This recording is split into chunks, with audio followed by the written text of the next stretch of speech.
unseated John Frankham at Newbury last time when he would have won, and that's a very rare occurrence to unseat John Frankham. But you can see from his head carriage it's very, very low, and the mistake he made, he twisted his body and there was no neck there to save John at all. A very stylish rider, Graham Bradley, isn't he?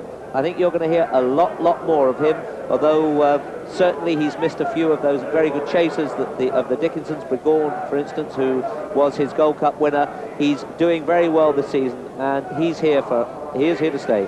But we'll look at those punters. Some of them will be... And that away. Mossmoran and Ballygo and Phoenix. That's going on a little in the early stages. Phoenix from Mossmoran and Clinker and Ballygo, and then Rose Ravine and Crimson Embers and Playboy. And then Airnock being followed by Gold Spun as they come to the first. Phoenix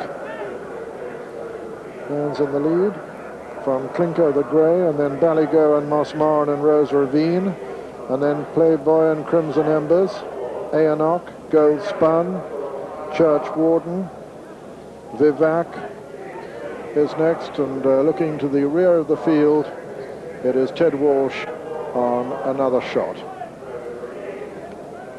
And Phoenix with the advantage from Clinker and Ballygo, then a gap to Mossmoran and Rose Ravine, Ballygo and last year's winner Crimson Embers, then comes Airnock with on the inside Churchwarden, Gold Spun on the outer, and behind them Wonder Wood. Another shot still, the back marker, and over the second Phoenix lands in the lead. Rider's lost his cap. Second there was Clinker, and behind Clinker Ballygo, and quite a long gap then to Rose Ravine and Mossmoran and Playboy and Crimson Embers and Gold Spun as they run down towards the third flight in this Waterford Crystal Stayers Hurdle, 3 miles and a furlong, and Phoenix in the lead. Jumps it clear of Clinker and Ballygo, and then a long way clear of Rose Ravine, who heads the remainder. Racing towards the next. Flight number 4. There are 13 flights in all. Phoenix in the lead from Ballygo and Clinker. Then just coming to it, Rose Ravine from Gold Spun and Crimson Embers and Mossmoran. Page and Sunshine not far behind them. Then comes Wonder Wood. Going a good pace as they run downhill now. Phoenix in the lead from Ballygo and Clinker. Then comes Rose Ravine heading the remainder ahead of Gold Spun, Mossmoran. Here's Why up there on the outside. Crimson Embers and Wonderwood and Bajan Sunshine. That was the 5th. And still Phoenix and Pat Leach on this John Crowley trained run-up, racing towards the 6th. Phoenix lands clear of Ballygo and Clinker and Rose Ravine and Bajan Sunshine and Churchwarden and Gold Spun and Crimson Embers and Playboy on the inside. Then Wonderwood. And 1 or 2 hit the rail there, the plastic rail, but came to no harm in the process. Fighter Pilot is tailed off last. Phoenix is the leader over the 7th from Ballygo. Rose Ravine closer. Over on the far side is Clinker, Churchwarden close to. Then Wonderwood and Bajan Sunshine and Playboy and Crimson Embers and Gold Spun. And here's Warren, Mossmoran and Airnock, and then Buckby, and then Vivac, and behind Vivac is Boland's Cross. Behind Boland's Cross is another shot, and behind another shot is Little London. And looking further back, Malford Ladd, and the back marker is Fighter Pilot. Running downhill now on the final circuit. Reminders there for Here's Why, who's making a little ground towards the outside, but they're running towards the 8th of the 13 flights with Phoenix in the lead from Ballygo and Wonderwood and Churchwarden, and Here's Why on the outside, and then Playboy going strongly. Then Clinker on the inside and Rose Ravine, and behind them Bajan Sunshine, and then comes Mossmoran and Airnock, and on the inside is Vivac. Behind Vivac is Buckby trying to make a bit of ground. Another shot is making a bit of ground also. Then Boland's Cross and Malford Laird. Behind them We'll See. Behind We'll See is Camino Crystal, and still Fighter Pilot, the back marker, as they come down towards the 9th, and they're really closely grouping up front now, but still Phoenix with the advantage. Phoenix from Churchwarden, who jumps it second just ahead of Wonderwood on the outside. Ballygo right up there on the inner. Then comes Rose Ravine, Crimson Embers. And Phoenix lost a lot of ground there at that turn as Churchwarden took it up from Wonderwood with 4 left to jump. Ballygo is third. Then comes Gold Spun, and Aonok is improving on the outside. Rose Ravine still well in touch. Vivac is making progress.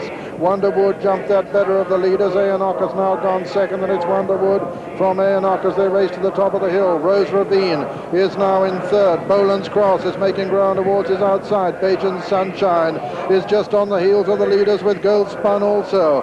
Buckby is also making ground, and this is still a wide open race as they run downhill. Vivac also in the fighting line, but Wonderwood with the advantage from Aonok, then Gold Spun, then Bajan Sunshine going strongly in the outside. Rose Ravine on the inner, and his stable companion Crimson Embers on the outer as they jump this flight, and Rose Ravine landed in the lead. It was Rose Ravine there from Aonok in second and Crimson Embers third. Bajan Sunshine's under pressure now. Then comes Gold Spun. Wonderwood has lost ground. Then Boland's Cross, another shot is making ground. Rose Ravine, 2 from home with the advantage. Rose Ravine lands in the lead from Aonok in second and third. Bajan Sunshine, and these 3 are now clear of another shot who's moving into 4th place. And on the near side, it's Rose Ravine, Crimson Embers on the outer, in between horses Aonok, and another shot still making fast progress. But Rose Ravine with the advantage as they come towards the last, being pressed by stable companion Crimson Embers. It's Rose Ravine from Crimson Embers and Aonok. Then comes another shot in Bajan Sunshine. Rose Ravine from Crimson Embers. These 2. Crimson Embers veers off a true line. Rose Ravine veers off a true line and hampers Crimson Embers, and they're going to finish 1-2. Rose Ravine wins it from Crimson Embers, but there could be an objection. Rose Ravine in a photo from Crimson Embers. I think Rose Ravine's won it all right from Crimson Embers. Aonok was third and Gold Spun 4. There could be an objection between the stable companions here, because Rose Ravine undoubtedly cannoned with last year's winner Crimson Embers. I think we'll find there'll be an objection, though first past the post is Rose Ravine from Crimson Embers with Aonok third. The result, pending the possibility of a steward's inquiry. First, number 28, Rose Ravine, owned by Mrs. Pam Smart, trained by Fulk Walwyn, ridden by Ricky Pusey. Second was number 11, Crimson Embers, owned by Mrs. Pam Smart, trained by Fulk Walwyn, ridden by Stuart Chilston. And third, number 3, Aonok, owned by Mr. Mike Pacifico and Mrs. Elizabeth Duggan, trained by Mrs. Sally Oliver and ridden by Jimmy Duggan. And fourth, number 14, Gold Spun. And here it comes, steward's inquiry. There is a steward's inquiry, and there must be a very serious doubt as to whether Rose Ravine can possibly keep this race. But what a training performance by Fulk Walwyn. He's responsible for the first 2 past the post. Let's review these dramatic closing stages with Richard Fitman. And it had been a good pace, and coming down the hill there was a cavalry charge, but going to the second last there were just 3 in it. Little tiny Rose Ravine nearest to the rails here. Oh, she is so small, she's by deep run, but what a game little thing she is. Now you can just see that there's plenty of room between them at this point. I thought they were in actual fact quite close here. Aonok, who also isn't very big, in the middle of them, and Crimson Embers on the outside just coming under the hammer. At this point you'd think that little Rose Ravine would go away to win easily, because she does stay on so well. You can see now she's just got a length and a half advantage here, but Stuart Chilston really starting to pick up Pam Smart's other horse, Crimson Embers. He's won this race before, and it looked very much as if he was going to do so again. Bajan Sunshine just in behind the leaders, and another shot had come there cantering in 5th place, but didn't just quite unleash what we thought. Going to the last, they're starting to get a little bit close. Rose Ravine rises just in front, but only just of Crimson Embers, and it's now, you can see, as Ricky Pusey starts to get to work, that the little mare, she's going away from the stick to start with, but now she starts to come back. And Ricky, with his head down, does not a great deal very quickly to straighten her, and they do actually clash. The head-on will look very, very interesting indeed. And you can see that he now has caught hold of this little mare, pulled her to the middle, and away she goes to a very deserved win indeed. But I think that the stewards will certainly have a long, hard look at this. But isn't it incredible that the 2 horses are owned by the same person, Mrs. Pam Smart? I wonder what she's feeling at the moment. Well, it must be elation whichever way it goes. Philly came came onto it. He's very unlucky because I don't think it's interfered with the result, but the owner is a very lucky woman that she's the two concerned in it, and Plug Walwyn as well, so they don't have to worry too much. It's bad luck on the rider. Well, let's look at it again from the elbow, because Rose Ravine's right on the inside there with the white cap, Crimson Embers on the outside. Of course, the horse in between them is Enoch. And Ricky Pusey, really, he's ridden an exemplary race. He's gone for his stick in his right hand, and in fact, his stick has been in his right hand all along. And Stuart Shawston, once again, he's gone for his whip in his right hand, and in between the two, Enoch. Now, the only question might be as to whether Enoch was squeezed out at the last flight of hurdles or not, because here Rose Ravine's already started coming, hasn't she? She's coming a little bit, coming into the last, but I think he had enough room. He was probably 2 lengths in front of Enoch at the time, and I don't think it interfered with him in any way. Now, Ricky's riding with his whip in his right hand, so there wasn't much more he could do, was there? Not a thing. The filly just went from under him a little bit to the right, and he's probably bummed. He has hit the other horse, so the stewards, I don't think it's too difficult a problem for them. You think that the second horse will get the race? They'll have to switch it around. They'll put, I would think, Full Walwyn first and second, but they'll reverse them. So your interpretation of it is that it was an incident that was accidental but did affect the result. Yes, I think so. He hit the other horse, and the other horse bumped on, nearly hitting the rails on the other side. He's only beating half a length at the finish, so you'd have to say that it did affect the result. And in fact, it was beaten a neck, in fact, it was officially, yeah. But yeah, he was closing by every stride. He was getting to the winner of the race in every stride. And the place in the round.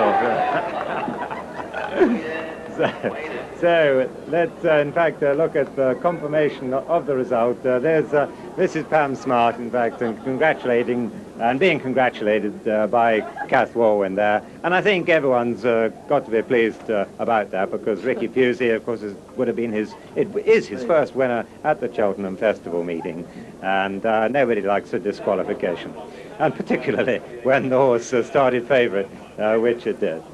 Pam Smart congratulated there by Helen Johnson-Horton. Let's have a visual check on the official now, 1, 2, 3. First, number 28, Rose Ravine, 5-1 favourite. Second, number 11, Crimson Embers, 12-1. And third, number 3, Enoch, 6-1. Remember, that is after